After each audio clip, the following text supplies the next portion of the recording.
Welcome back to another episode of Motogp Mac, and today we're going to talk about Miguel Oliveira sharing some light into his Honda negotiations that fizzled out. Now, he said they, as in Honda, wanted the rider to go there for 1 year, and nowadays he thinks it is far too risky to do that. He said they, as in Honda, are the biggest manufacturer in the world, with all the economic and human ability to build a bike and a strong team.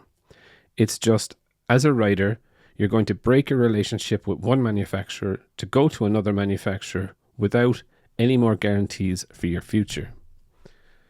He said every rider, our majority of riders, finish their 2-year contracts at the end of 2024. So everything will be open for 2025. And I just don't see how it would be possible to risk that much, i.e. switching to Honda, without guarantees to continue beyond that. It would be too hard of a decision to make. He said it is a business, and they, the manufacturers, look for opportunities, and we do so as riders. But sometimes our expectations don't match what is offered and what is possible for the manufacturer to offer.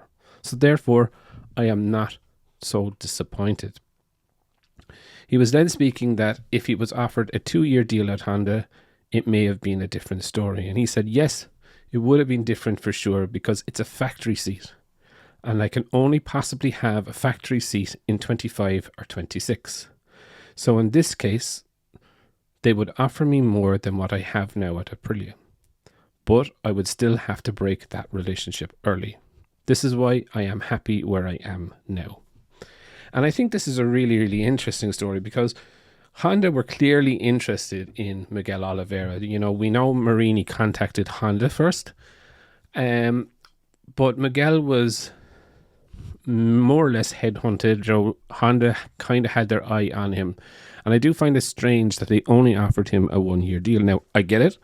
Everyone was out of contract the following year. But if you're trying to get a big name in, offering them a 1-year deal, you know, kind of leads me into the same way that, you know, now Pramac did offer Mark a 2-year deal on the factory Ducati, and that came from Ducati apparently, that they would only take Mark if it was for 2 years, more or less knowing that Mark was going to reject that. He's definitely not going to put himself out of sync with the rest of the field. So I just think it is a little bit weird that Honda went the other way for a rider that they headhunted in Miguel Oliveira.